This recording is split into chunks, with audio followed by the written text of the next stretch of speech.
մեր ձևով շարժումը ունի բնական ծագում։ Ծնվել է պարոն Կարապետյանի անարդար կալանավորելու արդյունքը մեծ հաշվով, այսինքն կալանավորել են անօրինական կերպով, ծնվել է մեր ձևով շարժում, եւ ես ուզում եմ վստահաբար ասել մի բան, որ մեր ձևով շարժման հաղթանակին այլընտրանք չկա։ Գիտեք ինչ, որովհետև մի պարզ օրինակ բերեմ։ Նույնիսկ երբ որ նայեք Facebook-յան մեր հայտարարությունների, կոչերի, չգիտեմ, հարցազրույցների տակ թե ինչ մեկնաբանություններ են գտնում, ամենատարբեր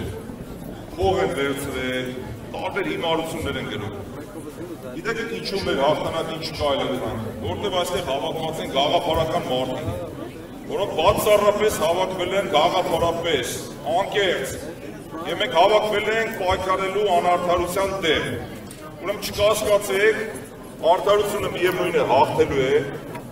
կարող է նորից երկարացիքեն, դրանից պետք չի ընկճվել, ուրեմն օր-օրի մեր շարքերը համալրվում են ամենատարբեր գաղափարակից ընկերներով, առիթից օգտվելով մեկ անգամ ևս ուզում եմ բոլորի շնորհակալություն հայտնել իմ անունից եւ մեկից մյուսից պետք է շնորհակալություն հայտնենք, ասեմ շնորհակալություն հայտնելու բան չկա։ Բոլորս մի թիմ ենք, մեկից մյուսից ենք շնորհակալ գաղափարակից ընկերներով այստեղ գտնվելու համար եւ նորից պետք է կրկնեմ, մեր ձևը որն է, ինչու է կալանավորված պարոն Կարապետյանը, ասել եմ մեր ձևով մենք անուն եկեղեցու, անուն հայ առաքելական եկեղեցու, մեր ձևով մեր մասնակցություն ենք ունենալու, դա ակնհայտ է, որ այդտեղ չկա որևէ ապօրինություն, որն է մեր ձևը երկիր զարգացնելն է, մեր ձևը հարկային տերորի դեմ պայքարելն է, մեր ձևը վարկերի տակ ճռռացող մարդկանց ձեռք հաստատելն է, դա է մեր ձևը։ Եվ մենք մեր ձևով այստեղ կանգնած պահանջում ենք արդարություն, հարգելի դատարան, ուրեմն դուք էլ եք լավ հասկանում, որ ընդհանրապես կան արդար դատավորներ, ես չեմ բացառում չկան, չեմ ուզում վատան ասել, շատ-շատերը հասկանում են, որ ուրեմն ուշ թե շուտ ինչ ունի սկիզբ, այն ունի ավարտ։ Եվ այս իրականությունն էլ այսօր ինչ իրականության մեջ որ ապրում ենք, սա էլ ունենալու է տրամաբանական ավարտը, որևէ մեկը թող չկասկածի։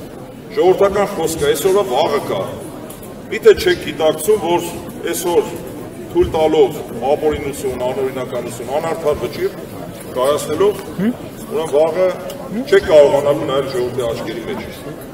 Մի խոսքով ինչ եմ ուզում ասել, հույս ունենք, որ արդարությունը հաղթելու է, չենք կասկածում։ Եվ մեկ անգամ ևս բոլորս միասին պահանջենք